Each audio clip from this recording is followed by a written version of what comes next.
సమయంలో దేవుని సన్నిధిలో హాజరైనటువంటి నా తోటి సహోదరులకు సోదరిమణులందరికీ మరొకసారి వందనాలు తెలియజేస్తూ ఉన్నానండి. ఈ సమయంలో మనం ఒక మంచి ఆత్మ సంబంధమైనటువంటి పాఠాన్ని నేర్చుకుందామండి. ఈరోజు నేను మీకు చెప్పాలనుకున్నటువంటి అంశం ఏంటంటే, దేవుని ప్రేమించే వారికి దాచబడినటువంటి మేలేది అనే పాఠాన్ని ఆలోచించేద్దాం. దేవుడు మనల్ని ప్రేమిస్తున్నాడని ఈ లోకంలో ఉన్న వాళ్ళందరికీ తెలుసండి. దేవుడు ముందు ప్రేమిస్తున్నాడా, లేకపోతే మనం దేవుడిని ముందుకు ప్రేమిస్తున్నామా? దేవుడే మనల్ని ప్రేమిస్తున్నాడండి.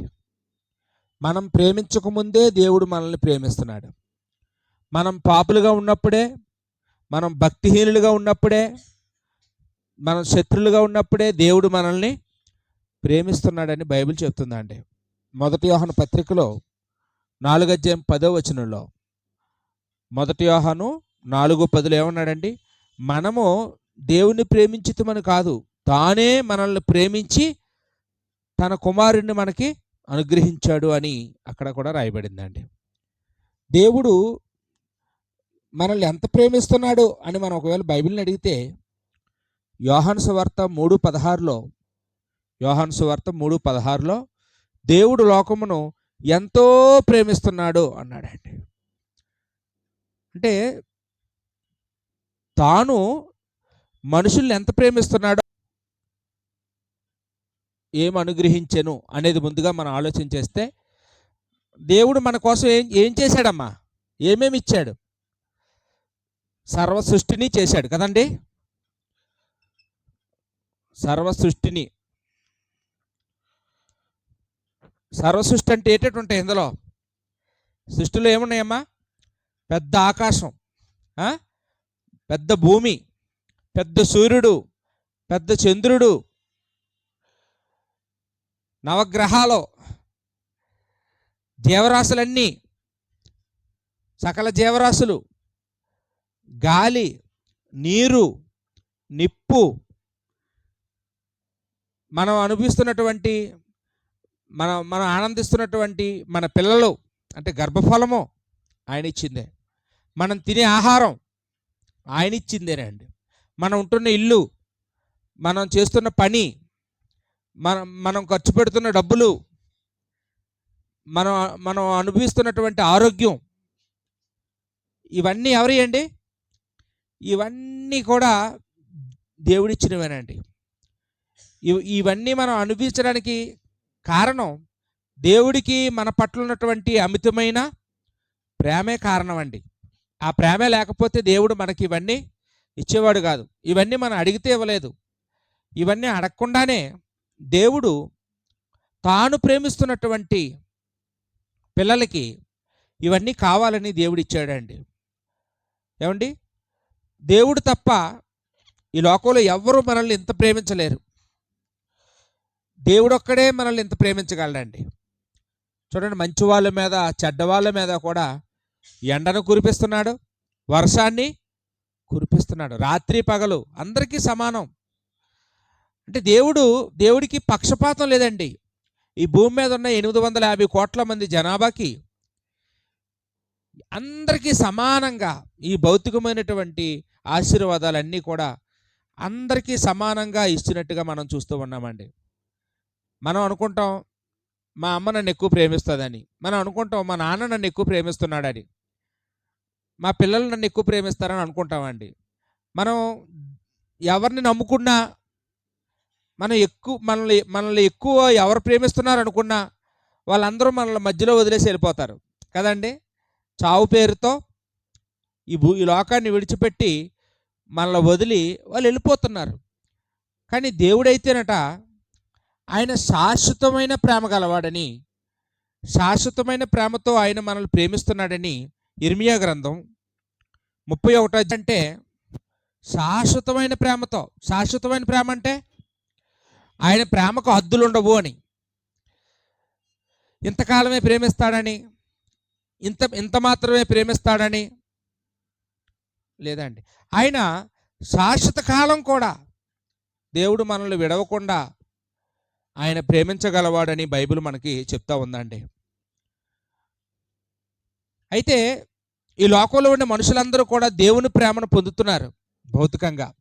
వాళ్ళు నమ్మినా నమ్మకపోయినా, వాళ్ళు ఒప్పుకున్నా ఒప్పుకోకపోయినా దేవుడు వారిని ప్రేమిస్తున్నాడు అనడానికి ఏమండి రుజువు ఏంటండి? వాళ్ళు పుట్టడమే, వాళ్ళు పెరగడమే, వాళ్ళు ఈ ఈ సృష్టిని అనుభవించడమే, ఆనందించడమే.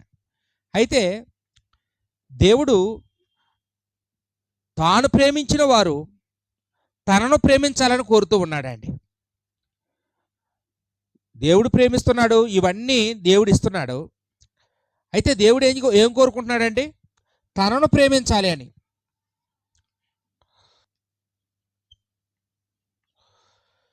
తాను ప్రేమించిన వారందరూ తనను ప్రేమించాలని దేవుడు కోరుతున్నాడు. ఏమంటే మనం కూడా మన పిల్లలకి ఏమైనా తీసుకొస్తూ ఉంటాం పైకి వెళ్ళినప్పుడు. ముఖ్యంగా తాతయ్యలు, అమ్మమ్మలో, నాన్నమ్మలో వీళ్ళు మాత్రం ఇంటికి ఉట్టి చేతులతో రారండి. పిల్లలు ఉన్నారు ఇంటి దగ్గర అని చెప్పి పిల్లలకి ఏదైనా తినడానికి తీసుకొస్తుంటారు. ఆ పిల్లలకి ఆ పకోడాలో, బిస్కెట్లో ఏవో తెస్తారండి.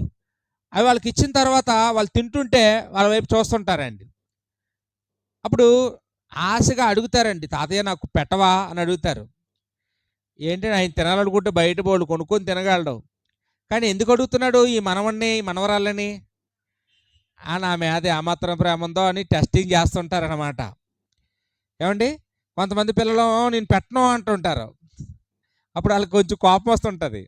కొంతమంది పిల్లలు తినిపించేస్తుంటారు అడిగితే వెంటనే. అప్పుడు వాళ్ళకి ఎంత ఆనందం వేస్తుంది అంటే, అబ్బో నేను అడిగితే నాకే మొత్తం నా నోట్లో పెట్టేశారని చెప్పేసి ఇంకా ఎక్కువ తేవాలి, ఇలాంటి వాళ్ళకి ఇంక ఎక్కువ తీసుకురావాలి, రేపు ఇంకా ఎక్కువ తెస్తారని మన్నాడు ఎక్కువ తెచ్చి ఇస్తుంటారండి. ఏంటి మనమే మన పిల్లలకి పెట్టి వాళ్ళకి మన మీద ఎంత ప్రేమ ఉందో తెలుసుకోవాలని మనం వారిని అడుగుతుంటామే. మరి దేవుడు ఈ సకల సృష్టిని, సర్వ సంపదల్ని, సకల జీవరాశుల్ని మన కోసమే సృష్టించి మనం ఆయన్ని ఎంత ప్రేమిస్తున్నామో తెలుసుకోవాలని ఆయన కోరుకోవడంలో తప్పుందంటారా? ఏమండి తప్పు లేదండి. ఖచ్చితంగా దేవుడు కూడా మనల్ని టెస్ట్ చేయాలి. దేవుడు కూడా మనల్ని పరీక్షించాలి. దేవుడు కూడా మనల్ని పరీక్షించాలండి. అందుకనే దేవుడు తనని ఎలా ప్రేమించాలో కూడా మనకి గ్రంథం ద్వారా తెలియజేశాడండి. దేవుణ్ణి ఎలా ప్రేమించాలి? ఈ లోకంలో మనుషుల్ని ఎలా ప్రేమించాలో మనకు తెలుసు. రక్తమాంసాలు గలవారు కనుక వాళ్ళకి ఏ అవసరాలు ఉన్నాయో తెలుసుకుంటాం. ఆ అవసరాల్లో వాళ్ళకి పట్టుకెళ్ళి ఆయా సందర్భాల్లో వాళ్ళకి అవి ఇస్తాం. అప్పుడు తద్వారా నేను వాళ్ళు ప్రేమించాను అని, నేను నిన్ను ప్రేమిస్తున్నాను అని మనం రుజువు చేసుకుంటూ ఉంటాం. దేవుడికి మనలాగా రక్తమాంసాలు లేవు. మనకున్న అవసరాలు, అక్కర్లు దేవుడికి ఉండవు. కాబట్టి మరి దేవుడిని ఎలా ప్రేమిస్తున్నామని నిరూపించుకోగలం? దేవుడిని ఎలా ప్రేమిస్తున్నామని మనం నిరూపించుకోవాలి అంటే, అందుకే దేవుడే ఆయన్ని ఎలా ప్రేమించాలో కొన్ని సూచనలు గ్రంథంలో రాయించాడండి. మొదటి యోహాను పత్రిక 5వ అధ్యాయము 3వ వచనంలో మనం చూసినప్పుడు, మొదటి యోహాను పత్రిక 5:3లో దేవుని ప్రేమించడం అంటే ఏంటో చెప్తున్నాడండి. మొదటి యోహాను 5వ అధ్యాయం 3వ వచనంలో దేవుని ప్రేమించుట అంటే ఏంటో చెప్తున్నాడండి. దేవుని ప్రేమించడం అంటే నువ్వు పువ్వులో, కాయలో, లేదా ఆహార పదార్థాలు ఆయనకు పెట్టడం కాదు. దేవుని ప్రేమించడం ఎలాగో చెప్తాను విను అని చెప్పి ఆయన ఆజ్ఞలు గైకొనటమే దేవుని ప్రేమించట. ఆయన ఆజ్ఞలు, ఇప్పుడు దేవుని యొక్క ఆజ్ఞలు మనకి ఈ బైబిల్లో 2 భాగాలుగా ఉన్నాయి. పాత నిబంధనలో ఆజ్ఞలు ఉన్నాయి, కొత్త నిబంధనలో ఆజ్ఞలు ఉన్నాయి. పాత నిబంధనలో ఇవ్వబడిన ఆజ్ఞలు 613 ఆజ్ఞలు. దాన్ని ధర్మశాస్త్రం అన్నారండి. అందులో ప్రధానమైన ఆజ్ఞలు 10. ఏమండి ఈ 610 ఆజ్ఞలు ఎవరు అనుసరించాలి? ఎవరు నెరవేర్చాలి? యూదులు లేక ఇశ్రాయేలీయులు.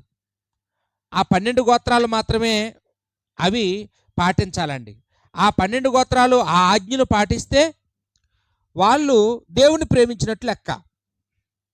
ఇప్పుడు మనం క్రైస్తవులం, మనకి దేవుడు అంతకంటే శ్రేష్టమైన నిబంధన ఇచ్చాడు. దాన్ని క్రొత్త నిబంధన అంటున్నాం. ఈ క్రొత్త నిబంధనలో యేసుక్రీస్తు ద్వారా మనకి కొన్ని ఆజ్ఞలు ఇచ్చాడండి. ఈ ఆజ్ఞలు ఎక్కడుంటాయంటే కొండ మీద ప్రసంగంలో ఉంటాయి. మత్తయి సువార్త 5 అధ్యాయము, 6 అధ్యాయము, 7 అధ్యాయం, ఈ 3 అధ్యాయాల్లో మనం చూసినప్పుడు యేసుక్రీస్తు ద్వారా మనకివ్వబడినటువంటి ఆజ్ఞలు మనం చూస్తామండి. అంటే యేసుక్రీస్తు వారు కూడా ఆజ్ఞాపిస్తున్నారా? ఆజ్ఞాపిస్తున్నారు. ఒక వ్యక్తి ఎలా నడుచుకోవాలో ఆ కొండ మీద ప్రసంగంలో యేసుక్రీస్తు వారు మనకి తెలియచేశారండి. ఇప్పుడు మనం కూడా దేవుని ప్రేమిస్తే ఆ ఆజ్ఞలను మనము అనుసరించాలని ఇక్కడ మనం ఆలోచన చేస్తూ ఉన్నామండి. అదే 1 యోహాను పత్రికలో 3వ అధ్యాయము 18వ వచనంలో మనం చూసినప్పుడు దేవుణ్ణి ఎలా ప్రేమించాలో ఇక్కడ చెప్తూ ఉన్నాడండి.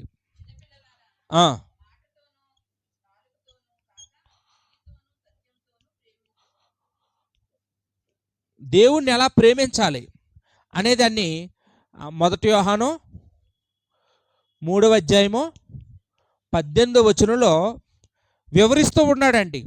దేవుణ్ణి ప్రేమించుటంటే ఏంటో ఇక్కడ చెప్పాడు, ఆజ్ఞలు గైకొనుట అని.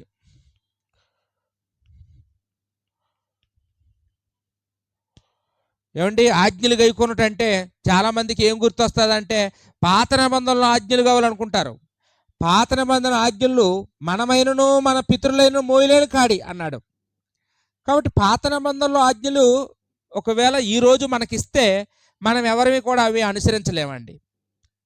అది ఎవరు మొయ్యలేనటువంటి కాడి, బరువు.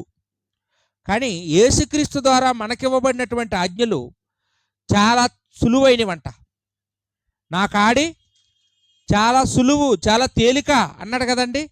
మత్తయి సువార్త 11 అధ్యాయము 29వ వచనంలో యేసుక్రీస్తు వారు స్వయంగా చెప్పారు, నా కాడి చాలా సులువు, మీరందరూ నెరవేర్చగలరు, మీరందరూ పాటించగలరు, చాలా ఈజీ అని యేసుక్రీస్తు వారు చెప్పారండి. ఇక్కడ కొత్త నిబంధనలో యేసుక్రీస్తు వారు చెప్పిన ఆజ్ఞలు పాటించడం చాలా ఈజీ, చాలా సులువు, ఎవరైనా చేయగలరు. ఎవరైనా ఆచరణ యోగ్యమైనటువంటి మాటలనే యేసుక్రీస్తు వారు చెప్పారు.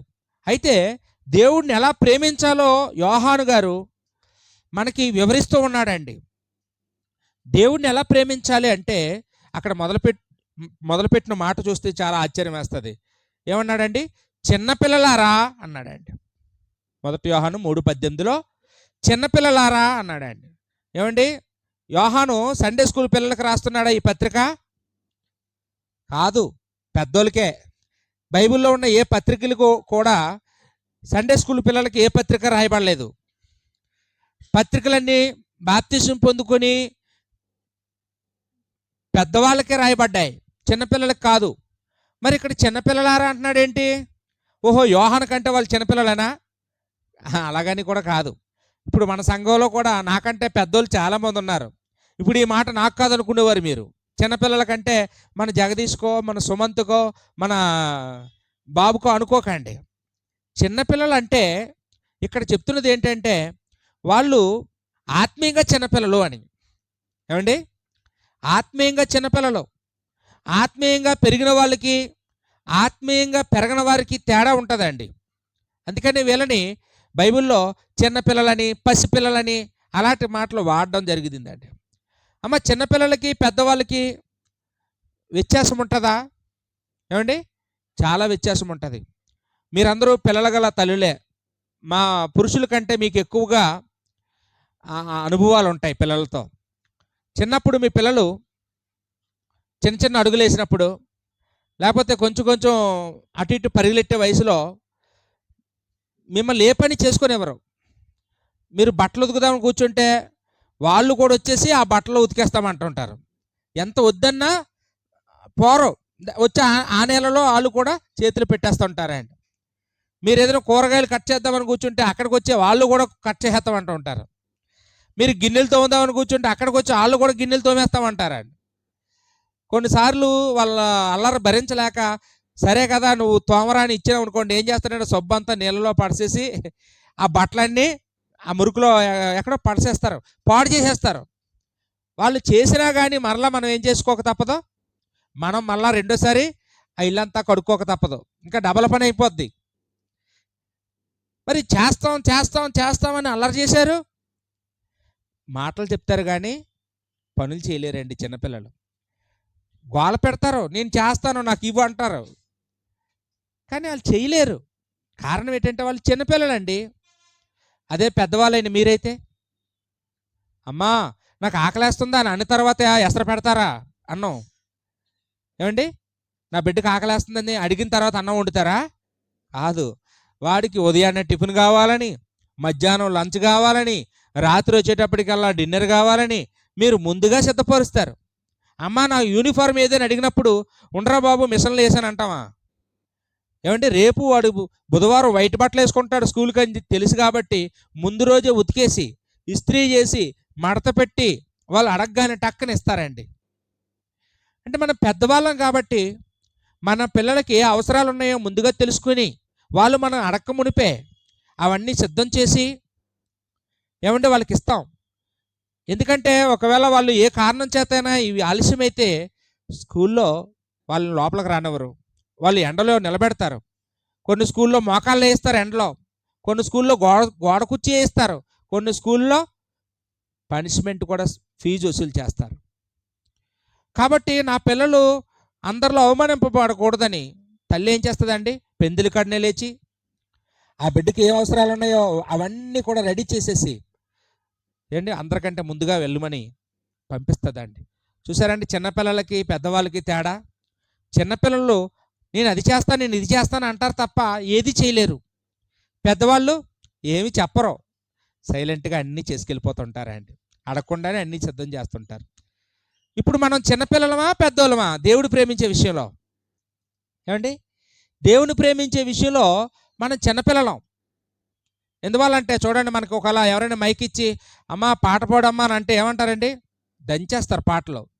వేలాది నదులంత విస్తార తైలము నీకిచ్చిన చాలునా అని పాడమంటే పాడతారండి.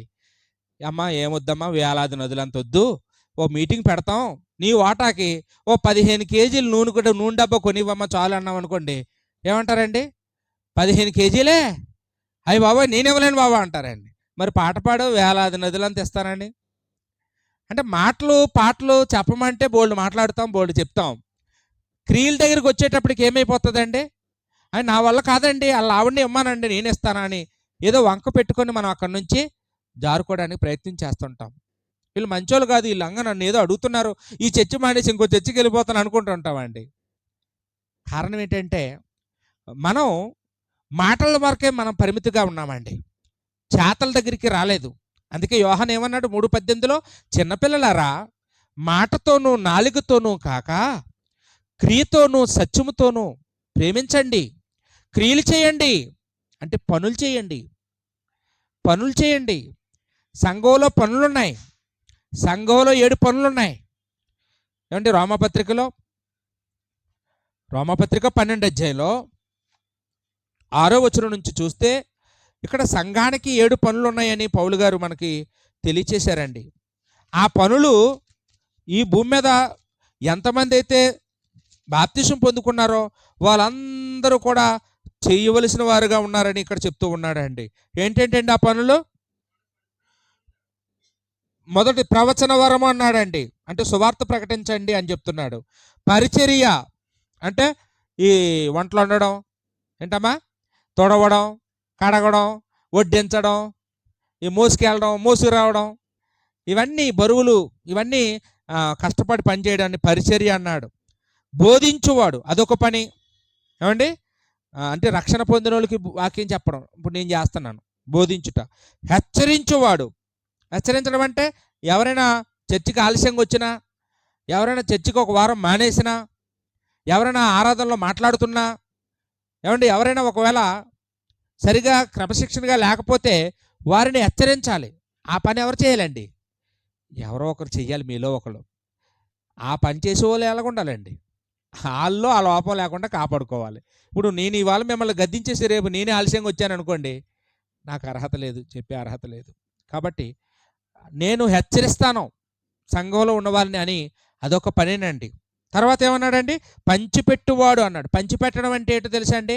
ఇప్పుడు సంఘంలో ఏదైనా ఒక వస్తువు కొందామండి అని అనేటప్పుడు, నా వంతు ఇంత ఇస్తానండి అని ఎప్పుడు వేసే కానుకలే కాకుండా అప్పుడప్పుడు ఎక్స్ట్రా మనీ దాచుకొని, నా నా వంతుకి ఇదిగో ఈ సహకారం అవసరం అన్నారు కాబట్టి నేను ఇస్తాను అని ప్రతిదానికి ముందుగా ఇవ్వడానికి సిద్ధపడేవారిని ఏమంటారంటే పంచిపెట్టేవాడు అంట. అందరికీ ఆ శక్తి ఉండదు ఏమండి. అది కూడా కొంతమంది ఆ పని చేయాలి అన్నాడండి. తర్వాత ఏమన్నాడండి? కరుణించువాడు అన్నాడండి. పై విచారణ అనేది ఏంటంటే, ఇప్పుడు ఏదైనా పెద్ద పెద్ద సమస్యలు ఉంటాయండి, భార్యాభర్తల గొడవలు ముఖ్యంగా. ఇప్పుడు భార్యాభర్తల గొడవల్ని ఎవరు పెడితే వాళ్ళు మధ్యలోకి వెళ్ళి మాట్లాడడానికి అందరికీ అధికారం ఉండదు. ఎవరు చేయాలి? సంఘ పెద్ద చేయాలండి. ఆ సంఘ పెద్ద కూడా పక్షపాతం లేకుండా ఏమండి కరుణతో ఆ పని చేయాలని చెప్తున్నాడు. పై విచారణ కూడా ఒక పనిగా ఇక్కడ మనం చూస్తూ ఉన్నామండి. ఈ విధంగా మనం చూసినప్పుడు ఇక్కడ సంఘానికి ఎన్ని పనులు ఉన్నాయండి?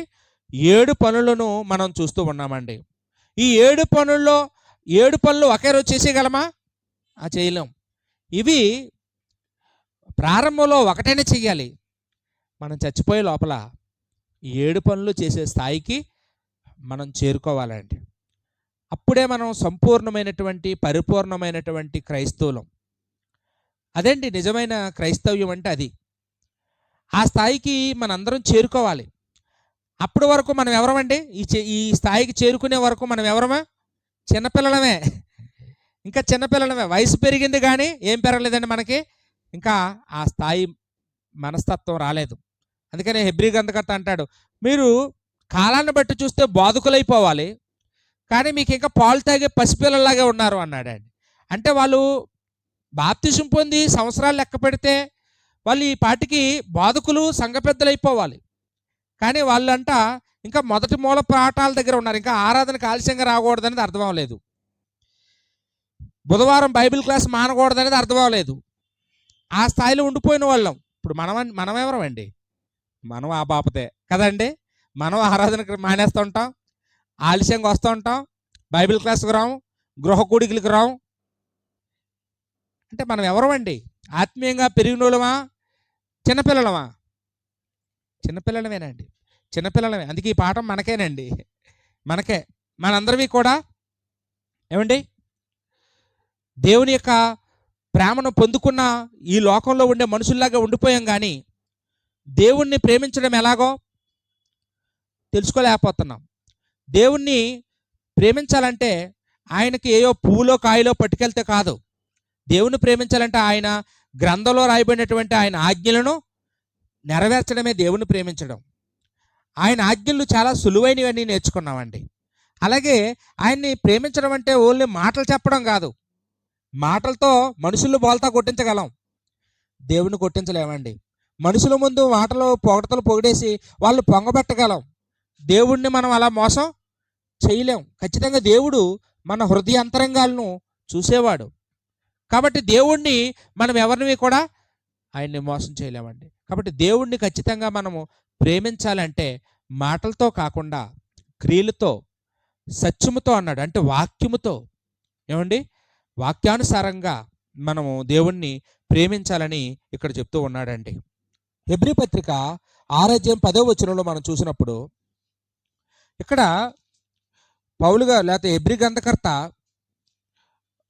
వాళ్ళకి చెప్తున్న మాట ఏంటంటే, మీరు చేసిన కార్యమును మీరు పరిశుద్ధులకు ఉపచారము చేసి ఇంకను ఉపచారము చేయుచుండుట చేత తన నామమును బట్టి చూపిన ప్రేమను మరుచుటకు దేవుడు అన్యాయస్తుడు కాడు అన్నాడు.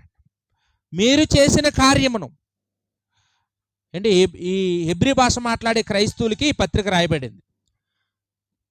క్రైస్తవులు 2 రకాలు. హెబ్రీ భాష మాట్లాడే వాళ్ళు ఉన్నారు, గ్రీకు భాష మాట్లాడే వాళ్ళు ఉన్నారు. యెరూషలేములో 2 రకాల క్రైస్తవులు ఉన్నారు భాషలో. ఇక్కడ హెబ్రీ భాష మాట్లాడే వాళ్ళకి ఈ పత్రిక రాయించాడండి. వీళ్ళతో ఏం చెప్తున్నాడంటే, మీరు చేసిన కార్యములు అన్నాడండి. అంటే కార్యాలు అనగానే మనకేం గుర్తొస్తాయో తెలుసా అండి? మనం చేసిన కార్యాలు గుర్తొస్తుంటాయి. మనం ఏం కార్యాలు చేస్తామండి అమ్మా? మొన్నేనంటే మా పాప పెళ్లి చేశానంటది జ్యోతమ్మ. పెళ్లి చేయడం కూడా కార్యమే మనకి, బాటసారలు చేయడం కార్యమే. ఏమండి, శాంతమ్మ గారు కూడా కూతురు పెళ్లి చేసి వచ్చింది. లేకపోతే ఇంట్లో దిగే గృహప్రవేశం చేసామండి, మొన్నే కార్యం చేసామంటారు. కొందరేమో సూరిబాబు గారు నేను మా పాపకు పుట్టినరోజు చేశాను, నామకరణం చేశాను అంటాడు. కార్యాలంటే మన సొంత కార్యాలు కావండి. కార్యాలంటే ఏంటమ్మా? దేవుని కార్యాలు. దేవుని కార్యాలు దేవుని కార్యాలు వాళ్ళు చేశారంటండి. దేవుని కార్యాలంటే సువార్త ప్రకటన. దేవుని కార్యాలు అంటే ఏంటమ్మా? మీటింగులు పెట్టడం. మనం దేవుని కార్యాలు చేయాలి. స్త్రీలు కూడుకులు పెట్టడం, యూత్ క్లాసులు పెట్టడం, భార్యాభర్తల మీటింగులు పెట్టడం, ఇలాగా సువార్త కోటాలు పెట్టి, గృహ కోటాలు పెట్టి, వీధి కోటాలు పెట్టి మనం 10 మందికి సువార్త అందిస్తే ఆ కార్యం ఏ కార్యం అండి? అది దేవుని కార్యం. ఈ హెబ్రీ సంఘం వీళ్ళంట దేవుని కార్యాలు చేసేవారంట. ఇంకేం చేసేవారు? కార్యాలు ఒకటే కాదు, మీరు పరిశుద్ధులకు ఉపచారం చేసి అన్నాడు. వీళ్ళు ఏం చేసేవారంటమ్మా? సువార్త ప్రకటించడమే కాకుండా సంఘంలో ఉన్నటువంటి పరిశుద్ధులకి సాయం చేసేవారంట అండి. అంటే ఎవరైనా రోగులుగా ఉంటే వాళ్ళని హాస్పిటల్కి తీసుకెళ్ళడం, ఎవరైనా బలహీనులుగా ఉంటే వాళ్ళకి వంట చేసి పెట్టడం, వాళ్ళ బట్టలు ఉతికి పెట్టడం, వాళ్ళకి తోడుగా ఉండడం, వాళ్ళకి వేడి నీళ్ళు కాచివ్వడం, ఇలాంటివి పరిశుద్ధులకి పరిచర్య చేసేవారంట అండి. ఎప్పుడో చేశారు అనట్లేదు, ఇంకనో చేయుచున్నారు అన్నాడండి. అంటే వాళ్ళు పాస్ట్ కాలంలో చేశారు, ప్రజెంట్ కాలంలో కూడా చేస్తున్నారండి, కంటిన్యూ చేస్తున్నారు.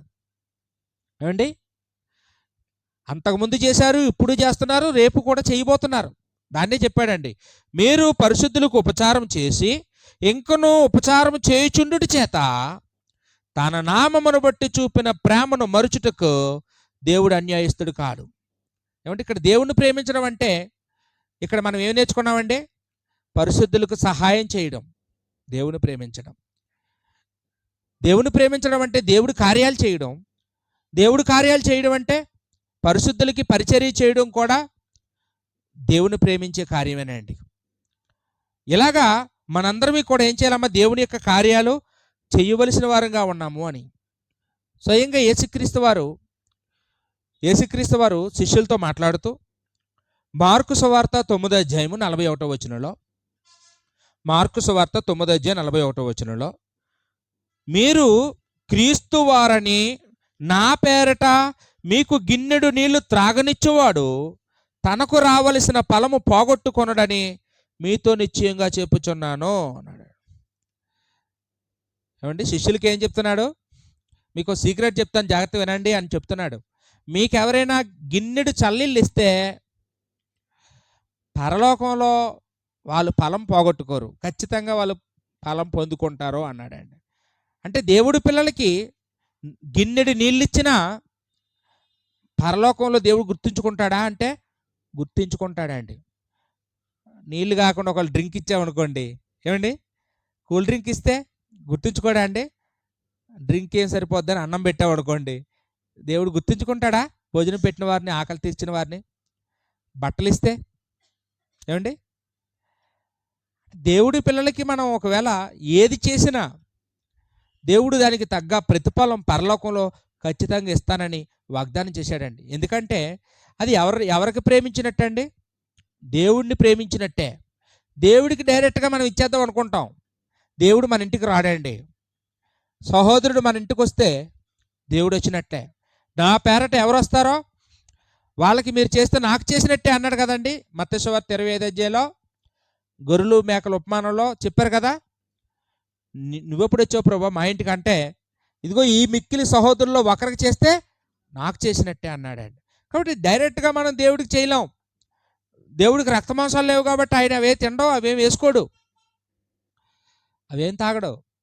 మనం మన సంఘంలో ఉన్న దేవుని పిల్లలకి మనం హెల్ప్ చేస్తే దేవుడికి చేసినట్టేనండి సంగతిని ఇక్కడ మనం జ్ఞాపకం చేసుకోవాలండి. దేవుడి పిల్లలకి చేయకపోతే ఏమండి, దేవుని ప్రేమించలేనట్టే. దేవుణ్ణి ప్రేమించిన వాడికి చనిపోయిన తర్వాత ఏమీ ఇవ్వబడదండి. దీనికి మంచి ఉదాహరణ మనకి లూకాసు వార్త 16 అధ్యాయంలో మనకు కనపడుతుంది. లూకాసు వార్త 16 అధ్యాయం తెలియని క్రైస్తవులు ఎవరు ఉండరు. అది ధనవంతుడు లాజరు ఉపమానం. ఏమండి, ఈ లాజరు ఆయనేమో దేవుణ్ణి నమ్ముకొని చాలా కష్టాలు పడి చివరికి ప్రాణం విడిచి పరదేశంలో నెమ్మది పొందుతూ ఉంటాడు అబ్రహాము దగ్గర.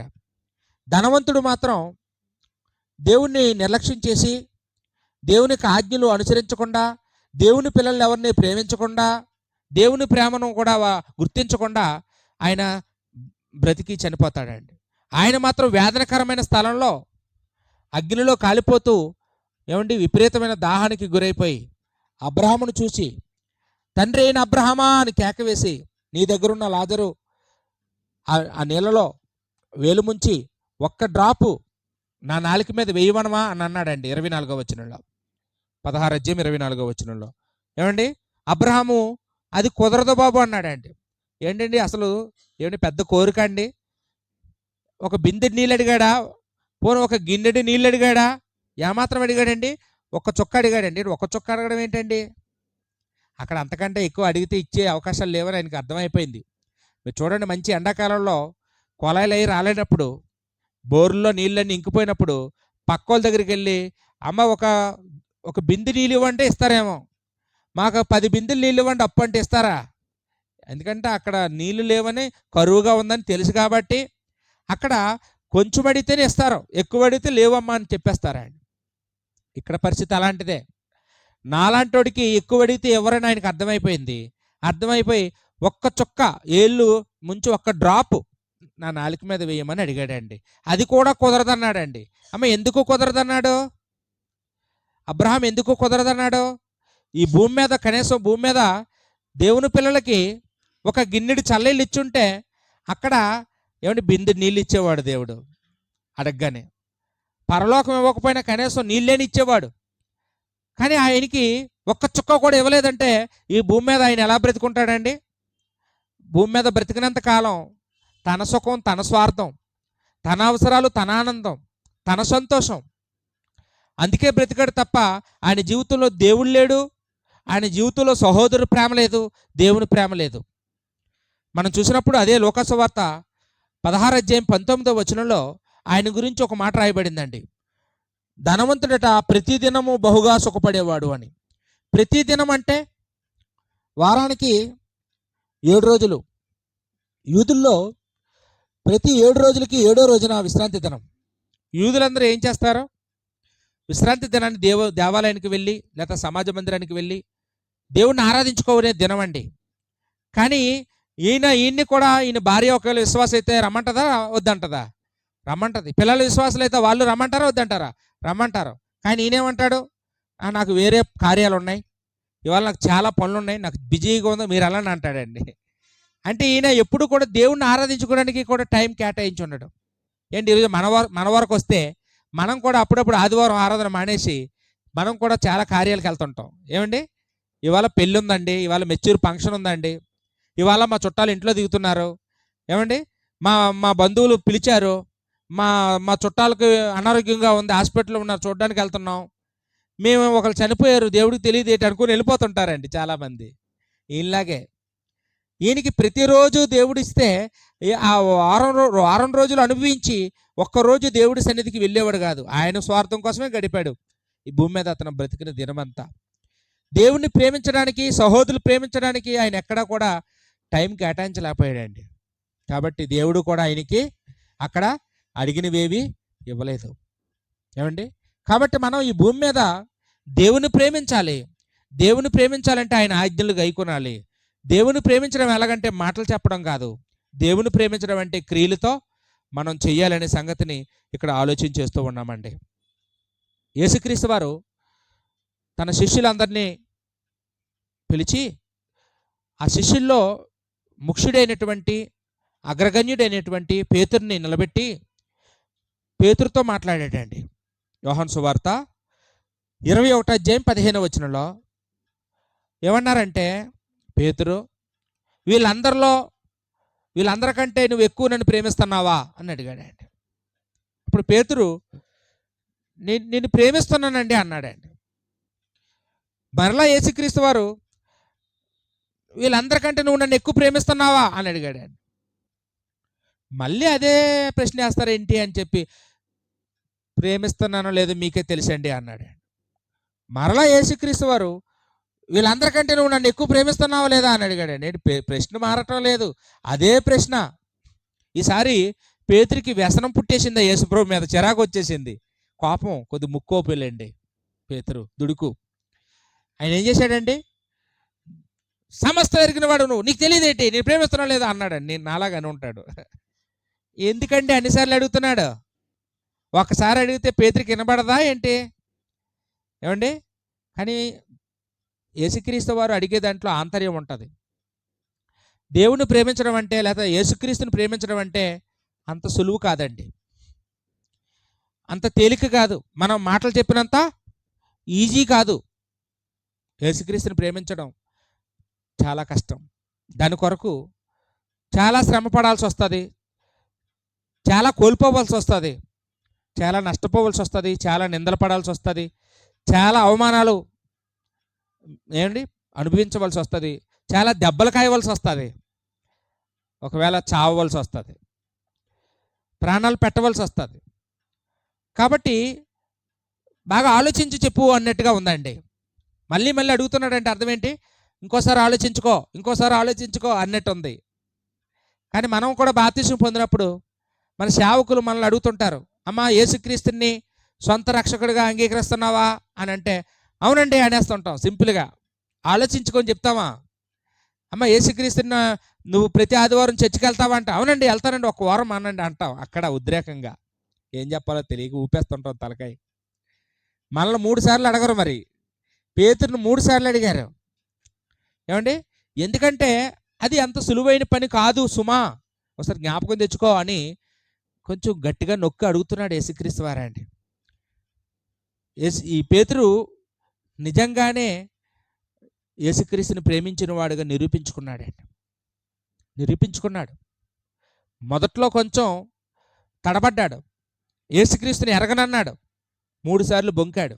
కానీ తర్వాత మారుమనసు పొంది యేసుక్రీస్తు కొరకు ఏమండి ఆయన ఎంత నిలబడ్డాడండి, తన శిరఛేదనం చేయబడినట్లుగా ఆయన మరణం పొందినట్లుగా చరిత్ర చెప్తూ ఉందండి.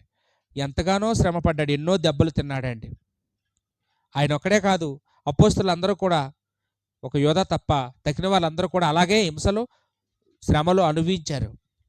దేనికోసం అంటే యేసుక్రీస్తుని ప్రేమించినందుకు అని ఇక్కడ మనం అర్థం చేసుకుంటూ ఉన్నామండి. కాబట్టి మనందరమీ కూడా దేవుని ప్రేమించాలి. దేవుని ప్రేమించడం అంటే మాటలు కాదు, ఆయన పనులు చేయడం, ఆయన కార్యాలు చేయడం. ఇర్మియా గ్రంథం 48వ అధ్యాయం 10వ వచనంలో మనం చూసినప్పుడు అక్కడ దేవుని కార్యాల గురించి ఒక మాట రాయబడిందండి. యెహోవా కార్యములు అశ్రద్ధగా చేయువాడు శాపగ్రస్తుడు అని. ఏమంటే మనం ఎవరితోనండి మనం తల పెడుతున్నాం? దేవుడితో. దేవుడు పని చేస్తారని ఏదో ఆషామాషిగా మనం చేసామనుకోండి, ఏదో అల్లరగా చేసామనుకోండి, ఏమండి మనసు పెట్టకుండా ఏదో మనిషి ఎక్కడ కూర్చొని మనసు ఎక్కడో పెట్టి ఒకవేళ మనం దేవుడి కార్యాలు అశ్రద్ధగా చేస్తే శాపగ్రస్తులం అయిపోతాం. కాబట్టి మనం దేవుడి పనులు చేయకపోయినా పర్వాలేదు, లోకంలో ఉన్నా పర్వాలేదు, దేవుడి పని చేస్తానని ముందుకు వచ్చిన తర్వాత ఆ పని కోసం మనం ప్రాణం పెట్టాలండి. ఏదోలాగా పాట పాడేయకూడదు, మనసు పెట్టి పాడాలి, ఆత్మతో పాడాలి. ఏదోలాగా ప్రార్థన చేసేయకూడదు, ఏమండి మనసుతో ప్రార్థన చేయాలి, ఆత్మతో ఆత్మపూర్ణంగా ప్రార్థన చేయాలి. ఏదోలాగా వాక్యం చెప్పేయకూడదు. ఏమండి మనం కూడా అవగాహన చేసుకుంటూ మనం అందులో ఇన్వాల్వ్ అవుతూ మనం దేవుడి యొక్క వాక్యాన్ని చెప్పాలి. ఏదోలాగా వాక్యం వినకూడదు. వాక్యం వినేటప్పుడు కూడా మన హృదయము, మన తలంపులు, మన ఊహలు దేవుడి వైపు కేంద్రీకరించి ఇంకో పని పెట్టుకోకుండా. ఏమంటే ఇక్కడ కొంతమంది చూడండి వాక్యం వింటూ ఉంటారు, అలా నిద్రపోతుంటారు, అదో పని. ఏమండి వాక్యం వింటూ సెల్ ఫోన్తో ఆడుకుంటూ ఉంటారు, వాక్యం వింటూ పక్కలతో పిల్లలు ముద్దులు ఆడుకుంటూ ఉంటారు, ఏదో ఇంటి దగ్గర స్టోరీలు మాట్లాడుకుంటూ ఉంటారు. అలా ఉండకూడదండి. దేవుడి పని చేస్తున్నాం, మనం దేవుని ప్రేమిస్తున్నాం అనడానికి రుజువు దేవుడి పని చేయడం. ఆ పని చేసేటప్పుడు ఏమంటే మనం ఎంత ఒళ్ళు దగ్గర పెట్టుకొని పని చేయాలండి, ఎంత జాగ్రత్తగా పనిచేయాలి. సీసీ కెమెరాలు ఉన్న దగ్గర చాలా జాగ్రత్తగా డ్యూటీ చేస్తారు. ఏమండి? మరి దేవుడు ఇక్కడ చూడట్లేదా? దేవుడు ఆయన కనుదృష్టి లేనిదెక్కడ? ఆయన సమస్తమును తేటగా ఆయన చూస్తున్నాడు. కాబట్టి ఆయన పని మనం ఎలా చేస్తున్నాం దేవుడికి తెలుసండి. ఇప్పటి వరకు మనం ఒక సంగతిని మనం ఆలోచన చేసాం. ఏంటంటే దేవుడు తాను ప్రేమించిన వారందరికీ చాలా అనుగ్రహించాడని, తాను ప్రేమించిన వారందరూ తనను ప్రేమించాలని దేవుడు కోరుతున్నాడని, ఆయన్ని ఎలా ప్రేమించాలనే సంగతి ఆలోచన చేసామండి. ఇప్పుడు చివరగా దేవుణ్ణి ప్రేమించే వారికి దేవుడు దాచి ఉంచిన మేలేంటో చూద్దామండి. తాను ప్రేమించే వారికి చాలా ఇచ్చాడు. ఏమండి? ఈ సృష్టి అంతటినీ కూడా ఇచ్చాడు. అవన్నీ చాలా గొప్పవని మనకు తెలుసు. కానీ తన్ను ప్రేమించే వారికి ఏమిస్తాడో ఒకసారి ఆలోచన చేయండి. తాను ప్రేమించిన వారికే, అంటే అన్యజనులకే, ఈ లోకంలో దేవుణ్ణి ఎరగని వారికి, దేవుణ్ణి నమ్మని వారికి, దేవుణ్ణి తిట్టేవారికే అంత గొప్ప గొప్పవి ఇస్తే, తిరిగి దేవుణ్ణి ప్రేమించడానికి ముందుకొచ్చిన మనకి దేవుడు ఇవ్వబోయేవి ఇంకెంత గొప్పగా ఉంటాయి. ఏమండి? వాటికంటే గొప్పగా ఉంటాయా? వాటికంటే సప్పగా ఉంటాయా? ఏమండి? గొప్పగా ఉంటాయి కదండి. మనం అందరం తిరిగి దేవుని ప్రేమిస్తున్నాం. దేవుని ప్రేమించాలనుకునే మనసుతో మనం ఇక్కడికి వచ్చాం. కాబట్టి ఖచ్చితంగా దేవుడు మనల్నే వారికంటే ఎక్కువగా ప్రేమిస్తాడు. వాళ్ళకి ఇచ్చిన దానికంటే ఇంకా ఎక్కువ మనకే ఇస్తాడు. మనకేమిస్తాడో అపోస్తలుడైన పౌలు గారి ద్వారా దేవుడు రాయించాడండి. కొరింథీయులకు రాసిన మొదటి పత్రిక 2వ అధ్యాయము 9వ వచనంలో ఇలా రాయబడిందండి. కొరింథీయులకు రాసిన మొదటి పత్రిక 2వ అధ్యాయము 9వ వచనం. ఇందును గూర్చి దేవుడు తన్ను ప్రేమించే వారి కొరకు ఏమి సిద్ధపరచునో, ఏమంటే అండర్లైన్ చేశారా? తన్ను ప్రేమించే వారి కొరకు, దేవుణ్ణి ప్రేమించే వారి కొరకు ఏమి సిద్ధపరచునో అవి కంటికి కనబడలేదు, చెవికి వినబడలేదు, మనుష్య హృదయమునకు గోచరము కాలేదని వ్రాయబడింది. మనకైతే దేవుడు వాటిని ఆత్మ వలన బయలుపరిచి ఉన్నాడు అని 10వ వచనంలో చెప్తున్నాడు. దేవుడు పాత నిబంధనలో ఉన్న వాళ్ళకి ఇది బయలుపరచలేదు, మనకి బయలుపరిచాడు. తన్ను ప్రేమించే వారికి దేవుడు ఏమి అనుగ్రహించబోతున్నాడో, ఏమి సిద్ధపరచబోతున్నాడో అవి కంటికి కనబడవో. లోకంలో తాను ప్రేమించిన వారికి ఇచ్చాడు. సూర్యుడిని ఇచ్చాడు, కనపడుతున్నాడు. చంద్రుడిని ఇచ్చాడు, కనపడుతున్నాడు. నక్షత్రాలు కనపడుతున్నాయి, భూగ్రహం కనపడుతుంది, ఆకాశం, పక్షులు, జంతువులు, సకల జీవరాశులు, సకల ఆహార పదార్థాలు, ఏమిటి సకల సంపదలు కంటికి కనబడుతున్నాయి, చెవులకి వినబడుతున్నాయి. కానీ తన్ను ప్రేమించే వారికి ఇచ్చేవి కంటికి కనబడవట, చెవులకు వినబడవట, హృదయమునకు గోచరము కాదు అంటున్నాడు ఆయన. కానీ మీరు పరిశీలిస్తే మీరు కనిపెట్టేయగలరు అని ఒక క్లూ కూడా ఇచ్చాడండి. దేవుడు తన ఆత్మను మనకి ఇచ్చాడు కనుక మనకు బయలుపరుస్తాడు అని ఇక్కడ చెప్తూ ఉన్నాడు. ఏమండి? మనం ఎక్కువ ప్రేమించే వాళ్ళకి పుట్టినరోజు నాడో, పెళ్లి రోజు నాడో వాళ్ళకి ఏదో గిఫ్ట్ ఇస్తామండి. ఏమండి? అది ఓపెన్ చేసి చూపించాం, దాన్ని చాలా సీక్రెట్గా ఉంచుతాం. కొంతమంది ముందుగా చెప్తారు, నీ పెళ్లి రోజుకి నీకు ఈ సంవత్సరం నేను గిఫ్ట్ ఇస్తానండి. ఏంటి చెప్పంటే చెప్పరు, సర్ప్రైజ్గా ఇస్తారండి. సర్ప్రైజ్ ఇస్తే కదండి థ్రిల్ ఉంటుంది. ఆ రోజు సడన్గా తీసుకెళ్ళి వాళ్ళ ముందునే ఇచ్చేటప్పటికి వాళ్ళు ఆశ్చర్యపోతుంటారు. ఇది నాకు చాలా ఇష్టం, నీకెలా తెలుసు అని ఆనందం తన్మయం అవుతూ ఉంటారండి. దేవుడు కూడా తన్ను ప్రేమించే వారికి ఇవ్వబోయేదాన్ని ఒక సస్పెన్స్గా, ఏమండి, ఒక సర్ప్రైజ్గా ఇవ్వబోతున్నాడు. అది చాలా గొప్పది. అందరికీ కనపడేటటువంటిది కాదు, అందరికీ వినబడేటటువంటిది కాదు, ఎవరు ఊహించలేనటువంటి దాన్ని నేను నీకు ఇవ్వబోతున్నాను అని దేవుడు ఇక్కడ చెప్తున్నట్టుగా ఉందండి. ఏమండి? ఒకసారి మనం చూడండి, యోహాను సువార్త 14:2 అంటే దేవుణ్ణి ప్రేమించే వారికి ఇవన్నీ ఇస్తానంటున్నాడు కదండి. దేవుని ప్రేమించేవారంటే అందరూ దేవుని ప్రేమిస్తారా? మీకు అర్థం అవ్వలేదు. ఏమంటే అందరూ భార్యని ప్రేమిస్తారా? పురుషులందరూ చెయ్యతమంది ఇక్కడ చాలామంది ఎత్తుతారు. అందరూ భర్తను ప్రేమిస్తారా? ఏమండి? లేదండి, మా ఆయన నన్ను సరిగా ప్రేమించడం లేదు, మా ఆవిడ నన్ను సరిగా ప్రేమించడం లేదని చాలామంది చేతులు ఎత్తుతుంటారు. ఇది ఎంత నిజమో అందరూ దేవుని ప్రేమించరనేది కూడా అంతే నిజమండి. అందరూ ప్రేమించరు, కొందరే ప్రేమిస్తారండి. దేవుడు ఇచ్చే ఈ సర్ప్రైజ్ కూడా అందరికీ కాదు, కొందరికే. ఎవరైతే దేవుడు కోరుకున్నట్లుగా దేవుడిని ప్రేమిస్తున్నారో ఆ కొందరికే ఇవ్వబోతున్నాడు. ఇంతకీ ఏమి ఇవ్వబోతున్నాడు చూడండి.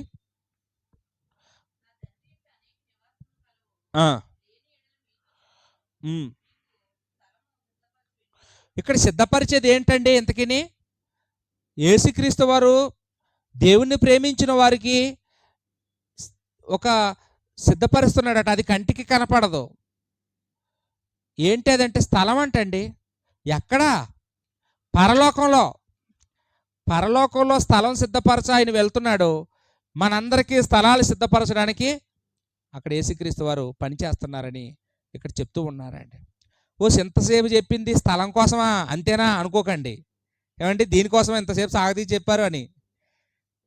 స్థలాల గురించి మీకు అందరికీ కొద్ది గొప్ప అవగాహన ఉండే ఉంటుంది. ఏమండి, పల్లెటూరులో మనకు ఒక ఇల్లు స్థలం ఉంటుంది, కానీ అది అమ్ముతామని ఎవరో ₹1,00,000 కూడా కొనరు.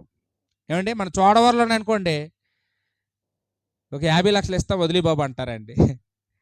అదే సెంటు స్థలం వైజాగ్లో అనుకోండి, జగదాంబ సెంటర్ ఏరియాలో అనుకోండి, ఏమండి ₹1,00,00,000 ఇస్తాం వదిలేయండి అంటారండి.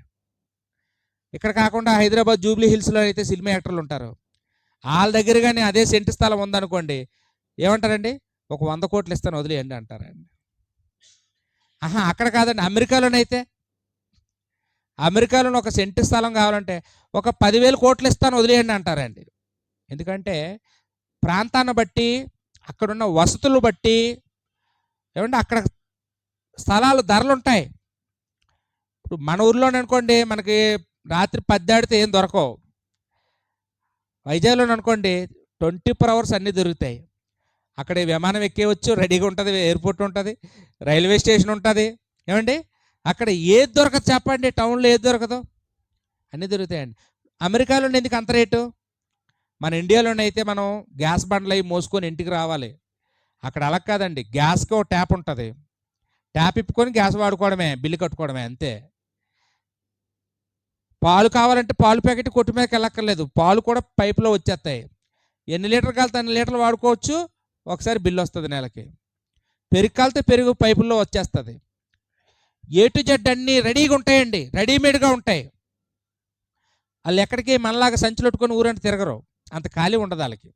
పని చేసుకుంటారు, అన్నీ ఇంటికే రెడీగా వస్తుంటాయి, ప్రతిదానికి పేమెంట్ కట్టుకుంటూ ఉంటారండి. అక్కడ మనలాగా బట్టలు ఉతకడానికి ఒకడు ఉండడు, ఎవడి బట్టలు వాళ్ళే ఉతుక్కోవాలి. అక్కడ అందరూ జాబ్స్ చేస్తారండి, పనులు ఎవరి వాళ్ళే చేసుకోవాలా. ఎవరికి అక్కడ పనులు ఉండరు, ఇంటి పనులు చేయడానికి పనులు దొరకరు, ఎవరి పనులు వాళ్ళే. అలా ఉంటుంది అనమాట అమెరికా. అందువల్ల అంత రేట్ అండి. ఏమంటే అక్కడే అమెరికాయే అంత వసతులు ఉంటే ఇప్పుడు పరలోకం ఎలా ఉంటుందో అసలు ఊహించుకోండి. ఈ భూమి మీద మనం ఎంతకాలం జీవించినా సరే కానీ మనకి ఆకలి దప్పికలు ఉంటాయి ఉండవండి. మనం ఉదయం తింటే మధ్యాహ్నం కాలి, మధ్యాహ్నం తింటే రాత్రికి కాలి, రాత్రి తింటే ఉదయానికి కాలి, అంతేనా కాదా? రాత్రి ఫుల్గా చికెన్ బిర్యానీ తిన్నాం, ఒక 3 రోజులు ఏం తినమంట అంటారా? తెల్లారితే ఖాళీ, మనకి గట్టిగా తింటే అరగదు. ఏమండి, ట్యాబ్లెట్ వేసుకుంటే కానీ అరగదు, డ్రింక్ తాగితే కానీ అరగదు. ఇక్కడ మనకి అప్పుల బాధలు ఉంటాయి. ఏమండి, ఇక్కడ అనేక రోగాలు ఉంటాయి. చెప్పండి, మీలో ఎవరికి ఏ రోగం లేని ఎవరు ఉన్నారేమో? చిన్న బీపీ అని ఉంటుంది, ఏమండి, చిన్న అల్సర్ అని ఉంటుంది, కడుపు మంట, లేకపోతే చిన్న గ్యాస్ ట్రబుల్ అని ఉంటుంది, లేకపోతే షుగర్ అని ఉంటుంది. ఉంటుందా ఉండదా అండి? ఇంకా ఇప్పుడు క్యాన్సర్లు అవి వచ్చాయి, మళ్ళీ ఎంతమందికి ఉన్నాయి తెలియదు, టెస్ట్ చేసుకుంటే తెలుస్తాయి. రోజు పిక్క వస్తుంది అనుకుంటాం, బాధపడుతుంటాం, ఎందుకంటే క్యాన్సర్ ఏమని భయపడిపోతుంటాం. అంటే మనందరికీ అనేక రోగాలు, మన ఒంటి నిండా రోగాలే ఈ భూమి మీద. ఇక్కడ చాలా అప్పుల బాధలు ఉంటాయి కదమ్మా. ఇక్కడ అన్నీ కన్నీళ్ళు కారుస్తుంటాం చాలా సందర్భాల్లో. మనం ఎవరికైనా డబ్బులు ఇవ్వాల్సి వచ్చినప్పుడు వాళ్ళకి ఇవ్వలేకపోతున్నాం అనే బాధ, వాళ్ళు ఏదైనా ఒక మాట అంటే మనం చాలా దుఃఖపడుతుంటాం. ఇక్కడ ఏడుపు ఉంటుంది. ఇక్కడ చాలా యాతనలు ఉంటాయి, చాలా సమస్యలు ఉంటాయి.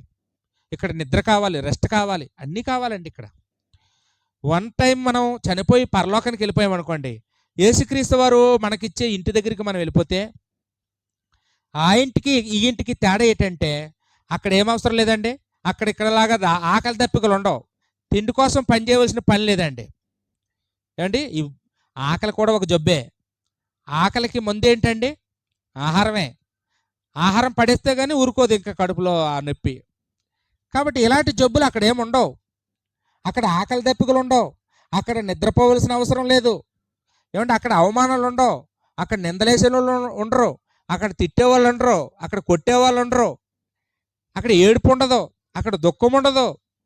ప్రకటన గ్రంథంలో 21 అధ్యాయం 4 ఆ మాటలన్నీ రాశాడండి. ప్రకటన గ్రంథం 21 అధ్యాయం 4 మరణము అక్కడ ఉండదు అన్నాడండి. దుఃఖమైనను ఏడుపైనను వేదనైనను ఇక ఉండదు.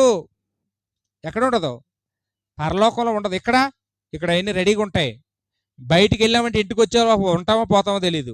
ఏమండి ఇక్కడ అనుక్షణం మరణం మన వెనకాతల పరిగెడితేనే ఉంటుందండి. రన్నింగ్ చేస్తుంటుంది. మనం ఎంత స్పీడ్గా వెళ్తే అంత స్పీడ్గా మన వెనకాతల వస్తూ ఉంటుంది. ఎన్ని జాగ్రత్తలు తీసుకున్నా ఏదో రూపంలో వచ్చేస్తుంటుంది. అక్కడ ఉండదు. అక్కడ దుఃఖం ఉండదు, ఏడుపు ఉండదు, వేదన ఉండదు అన్నాడు. అదే ప్రకటన గ్రంథంలో 7 అధ్యాయం 16 ఆకలైనను దాహమైనను ఉండదు, సూర్యుని ఎండ అయినను వడగాలైనను ఉండదు. ఏండి ఇక్కడ ఎండ ఉండదట, ఇక్కడలాగా వడగాలి వానలు కూడా ఉండవు. అంటే ఇక్కడ ఏ చింత లేనటువంటి ఒక నెమ్మది కలిగినటువంటి వాతావరణం, ఒక ఆనందం కలిగేటటువంటి ఒక స్థితి అక్కడ ఉంటుందండి. అందువల్లే ఆ యేసుక్రీస్తు వారు మనకిచ్చే స్థలం, పరలోకంలో మనకిచ్చే ఇల్లు, అది సామాన్యమైనది కాదండి, చాలా గొప్పది. అది అందరికీ ఇస్తాడా? అందరికీ కాదండి. ఎవరైతే యేసుక్రీస్తుని లేకపోతే దేవుణ్ణి ప్రేమిస్తారో, ప్రేమించడం అంటే ఏదో మాటలు చెప్పడం కాదు. ఎందాకడ బట్టి మనం అదే చెప్పుకున్నాం. ఏమండి మాటలు చెప్పడం కాదు, ఏదో ఆదివారం ఒక 2 గంటలు చర్చిలో ప్రేమిస్తానని చెప్పడం కాదు, శాశ్వతంగా. అందుకే ఎఫెసీ పత్రికలో మనం ఆ మాట చూస్తామండి. 6 అధ్యాయం 24 ఎఫెసీ పత్రిక 6 అధ్యాయం 24 మనం చూసినప్పుడు ఇక్కడ పౌలు గారు ఎఫెసీ సంఘానికి ఆ మాట తెలియచేశారండి. యేసుక్రీస్తుని ఎలా ప్రేమించాలో చెప్తూ ఉన్నారు.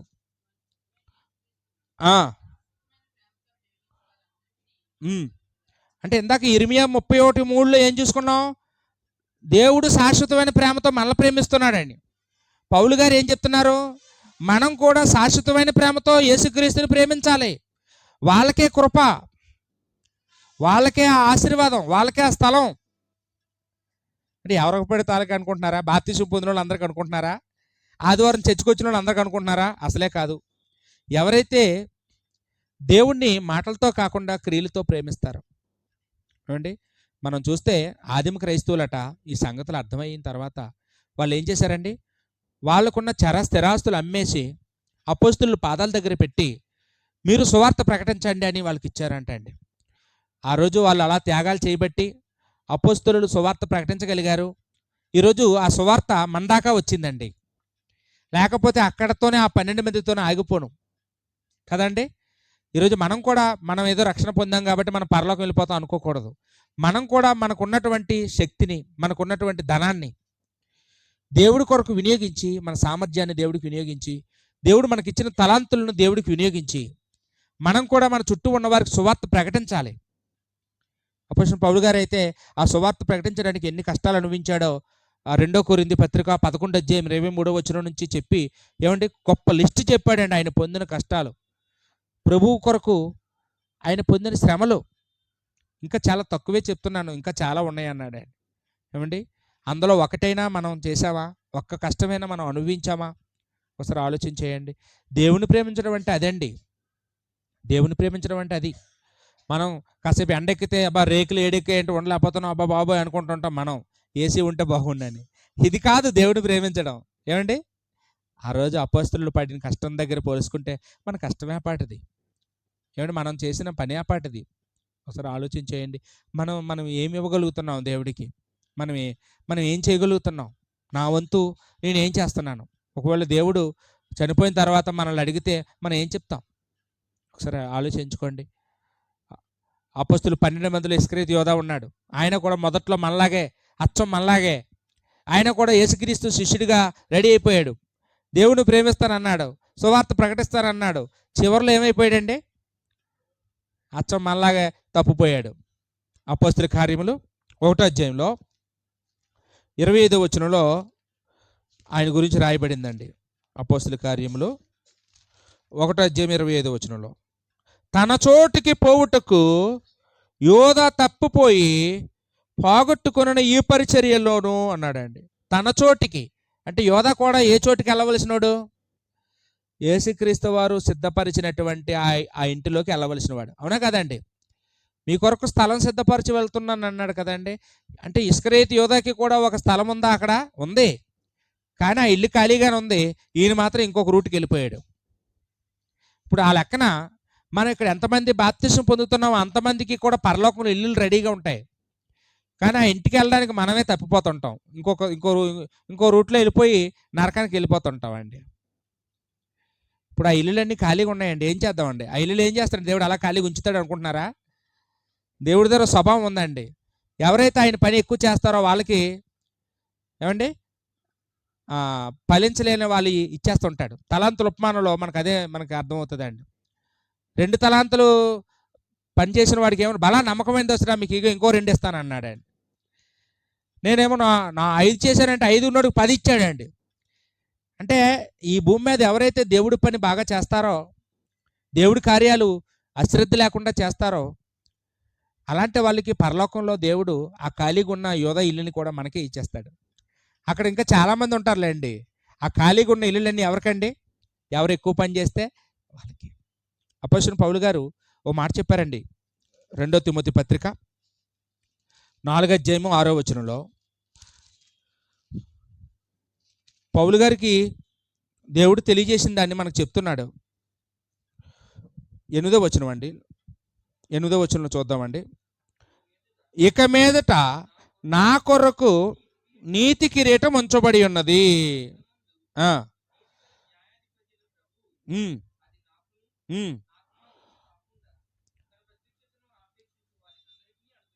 అంటే పరలోకంలో దేవుడు మనకి ఏమి ఇవ్వబోతున్నాడంటే కిరీటం ఇవ్వబోతున్నాడు.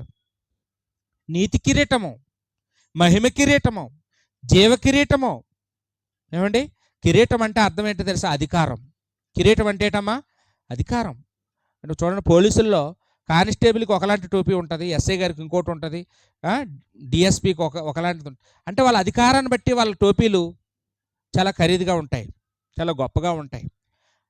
టోపీ అంటే కిరీటం. అంటే ఆ కిరీటము దేవుడు కూడా మనకి ఇక్కడ చేసే పనులు బట్టి అక్కడ కిరీటాలు ఉంటాయి. అంటే పరలోకంలో మనకి దేవుడు గొప్ప అధికారం ఇవ్వబోతున్నాడు, గొప్ప సింహాసనం ఇవ్వబోతున్నాడు. ఏమండి? ఆ సింహాసనాలన్నీ ఎవరికి ఇస్తాడంటే ఎవరైతే ఆయన్ని ఎక్కువ ప్రేమిస్తారో వాళ్ళకి ఇస్తాడండి. దేవుని ప్రేమించడం కోసం మనందరం కూడా ప్రయత్నం చేద్దాం, మనందరం కష్టపడదాం, మనందరం పాటుపడదాం. ఆదివారం ఆరాధనకు రావడమే ఇదే ప్రేమ అనుకోకండి. ఏమండి? ఇంతకన్నా మనం చేయవలసినవి చాలా ఉన్నాయి.